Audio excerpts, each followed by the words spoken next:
जय हिंद दोस्तों, welcome to MCQ study. आज 4 मई 2023 का हम डेली करंट अफेयर डिस्कस कर रहे हैं। तो पहला क्वेश्चन है, पहले याद रखिएगा विश्व प्रेस स्वतंत्रता दिवस कब मनाया गया। ये मनाया गया 3 मई को। और जो अस्थमा दिवस मनाया जाता है वो मई के अस्थमा दिवस के बारे में बताइएगा, मई के कब मनाया जाता है। इस बार तो 2 मई को मनाया गया, लेकिन हर बार 2 मई को नहीं मनाया जाता है। तो कब मनाया जाता है नीचे कमेंट में लिखिएगा। तो हम आज का पहला क्वेश्चन कर रहे हैं। महात्मा गांधी के पोते अरुण मणिलाल गांधी का निधन 2 मई 2023 को हो गया। वे इनमें से क्या थे? वे एक लेखक और राजनीतिक कार्यकर्ता थे। ठीक है, नाम क्या है? अरुण मणिलाल गांधी। इनका निधन हो गया। लेखक और सामाजिक राजनीतिक कार्यकर्ता थे। नेक्स्ट क्वेश्चन पर चलते हैं। आसियान भारत समुद्री अभ्यास AIME 2023 किस देश में आयोजित हुआ? तो आसियान भारत समुद्री अभ्यास आयोजित हुआ है सिंगापुर में।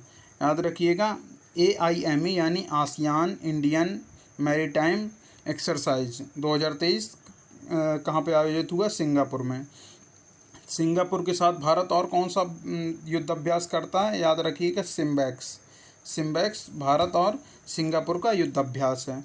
नेक्स्ट क्वेश्चन पर चलते हैं। तीसरा क्वेश्चन है, किस राजनीतिक दल के प्रमुख पद से शरद पवार ने इस्तीफा दे दिया है? तो शरद पवार ने नेशनलिस्ट कांग्रेस पार्टी, जिसे शॉर्ट में NCP कहते हैं, इसके जो प्रमुख थे उस पद से इन्होंने इस्तीफा दे दिया है। शरद पवार लगभग जब NCP का गठन हुआ था, लगभग 24 साल से नेशनलिस्ट कांग्रेस पार्टी के अध्यक्ष पद संभाल रहे थे। नेक्स्ट क्वेश्चन पर चलते हैं। ICC T20 international team ranking जो मई 2023 में आई है, में भारत का स्थान कौन सा है? तो भारत का ICC T20 international team ranking में भारत का स्थान है पहला। अभी हमने कल आपको बताया था कि ICC टेस्ट चैंपियनशिप रैंकिंग में भी इंडिया का पहला स्थान है। तो इंडिया वर्तमान में टेस्ट, वनडे और T20 तीनों में ही पहली रैंकिंग पर पहुंच चुकी है। और नेक्स्ट क्वेश्चन पर चलते हैं। किस भारतीय एयरलाइंस कंपनी ने खुद को दिवालिया घोषित करने के लिए NCLT में आवेदन किया है? तो ये जो भारतीय एयरलाइंस कंपनी है, इसका नाम है गो फर्स्ट ने NCLT में आवेदन दिया है कि उसे दिवालिया घोषित कर दिया जाए। ये जो गो फर्स्ट एयरलाइन है, ये वाडिया समूह के स्वामित्व वाली एयरलाइन है। इसकी स्थापना, गो फर्स्ट एयरलाइन की स्थापना 2005 में हुई थी। और गो फर्स्ट एयरलाइन जो है, इसके चेयरमैन नुस्ली वाडिया हैं और CEO कौशिक खोना हैं। तो याद रखिएगा, गो फर्स्ट ने दिवालिया घोषित करने के लिए उसने आवेदन किया है। नेक्स्ट क्वेश्चन पर चलते हैं। छठवां क्वेश्चन, हाल ही में किसने विश्व स्नूकर चैंपियनशिप का खिताब जीता है? तो विश्व स्नूकर चैंपियनशिप का खिताब याद रखिएगा, लुका ब्रेसल ने जीता है। किसने? लुका ब्रेसल ने जीता है। नेक्स्ट क्वेश्चन पर चलते हैं। हाल ही में जारी वर्ल्ड प्रेस फ्रीडम इंडेक्स में कौन सा देश शीर्ष पर रहा है? तो वर्ल्ड प्रेस इंडेक्स में कौन सा देश शीर्ष पर रहा है? नॉर्वे। याद रखिएगा, नॉर्वे वर्ल्ड प्रेस इंडेक्स में जो अभी हाल ही में आया है, उसमें शीर्ष पर रहा है। नेक्स्ट क्वेश्चन पर चलते हैं। आठवां क्वेश्चन, हाल ही में ACC मेंस प्रीमियर कप किसने जीता है? तो ACC मेंस प्रीमियर कप जो है, ये जीता है किसने? नेपाल ने।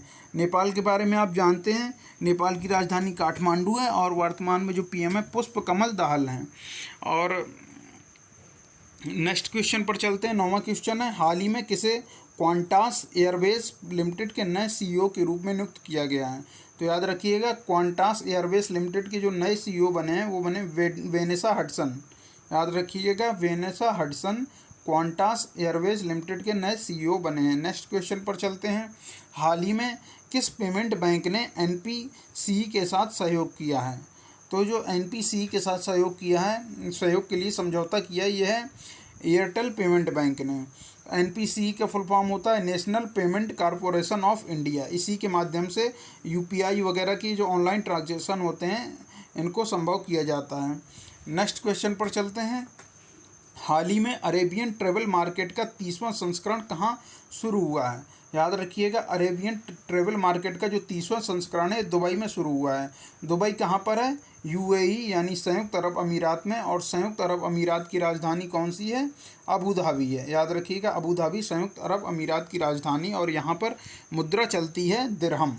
कौन सी मुद्रा चलती है? दिरहम मुद्रा चलती है। नेक्स्ट क्वेश्चन पर चलते हैं। 12वां क्वेश्चन, हाल ही में भारत और किस देश ने औद्योगिक अनुसंधान एवं विकास सहयोग पर समझौता ज्ञापन पर हस्ताक्षर किए हैं? औद्योगिक अनुसंधान और विकास सहयोग के समझौता ज्ञापन पर जो हस्ताक्षर किए हैं भारत ने इजराइल के साथ किए हैं। इजराइल और भारत काफ़ी समय से दोस्त हैं और एक दूसरे को काफ़ी मदद करते हैं। तो इजराइल की जो राजधानी है वो है यरूशलेम, याद रखिएगा, और ये यहूदी मूल का देश है। नेक्स्ट क्वेश्चन पर चलते हैं। हाल ही में बिहार के बाद किस राज्य में पिछड़ा वर्ग सर्वेक्षण शुरू हुआ है? तो बिहार सबसे पहले जो पिछड़ा वर्ग सर्वेक्षण शुरू किया था, याद रखिएगा, बिहार ने किया था। अब दूसरे नंबर पर उड़ीसा ने इसको शुरू कर दिया है। बिहार के वर्तमान में मुख्यमंत्री नीतीश कुमार जी हैं और उड़ीसा के मुख्यमंत्री हैं नवीन पटनायक जी। और भारत की जो वर्तमान राष्ट्रपति महोदया हैं वो उड़ीसा के मयूरभंज जिले से आती हैं और संथाल जनजाति से आती हैं, और भारत की पहली आदिवासी राष्ट्रपति भी हैं वो। नेक्स्ट क्वेश्चन पर चलते हैं। 14वां क्वेश्चन है, हाल ही में किसे बैंक ऑफ बड़ौदा का प्रबंध निदेशक नियुक्त किया गया है? तो बैंक ऑफ बड़ौदा का जो प्रबंध निदेशक नियुक्त किया गया है, किसे नियुक्त किया गया है? देवदत्त चंद्र को। ठीक है, देवदत्त चंद्र को बैंक ऑफ बड़ौदा का एमडी नियुक्त किया गया है। नेक्स्ट क्वेश्चन पर चलते हैं। हाल ही में मनोबला का निधन हुआ, वे कौन थे? याद रखिएगा, मनोबला एक अभिनेता थे, इनका निधन हुआ है। तो याद रखिएगा, पूछा जा सकता है कि मनोबला कौन थे, तो बताएंगे कि अभिनेता थे। नेक्स्ट क्वेश्चन पर चलते हैं। 16वां क्वेश्चन, हाल ही में अंतर्राष्ट्रीय मास्टर्स खिताब हासिल करने वाली 11वीं महिला कौन बनी है? तो अंतर्राष्ट्रीय मास्टर्स खिताब हासिल करने वाली 11वीं महिला कौन बनी है? वंतिका अग्रवाल। नाम याद रखिएगा, वंतिका अग्रवाल जी ने अंतर्राष्ट्रीय मास्टर्स खिताब हासिल किया और ऐसा करने वाली वो 11वीं महिला बनी है। नेक्स्ट क्वेश्चन पर चलते हैं। हाल ही में फोर्ब्स की 2023 की हाईएस्ट पेड एथलीट की लिस्ट में शीर्ष पर कौन रहे हैं? तो याद रखिएगा, ये क्रिस्टियानो रोनाल्डो हैं, जो पुर्तगाल के खिलाड़ी हैं। ये 2023 की हाईएस्ट पेड एथलीट की लिस्ट में सबसे टॉप पर रहे हैं। नेक्स्ट क्वेश्चन पर चलते हैं। हाल ही में जेल में बंद किस देश की 3 महिला पत्रकारों ने संयुक्त राष्ट्र का शीर्ष पुरस्कार जीता है? तो ये जो जेल में बंद 3 महिला पत्रकार हैं, ये कहाँ की हैं? ईरान की 3 महिला पत्रकार जेल में बंद है जिन्हें संयुक्त राष्ट्र का शीर्ष पुरस्कार मिला। ईरान की राजधानी कौन सी है? तेहरान है। नेक्स्ट क्वेश्चन पर चलते हैं और आज का लास्ट क्वेश्चन है। हाल ही में किसके द्वारा लिखित पुस्तक made in India 75 years of business and enterprises का विमोचन हुआ है? तो ये किया अमिताभ कांत ने किया है। किसके द्वारा किया गया? अमिताभ कांत के द्वारा made in India 75 years of business and enterprises का विमोचन किया गया है। तो दोस्तों, अगर ये वीडियो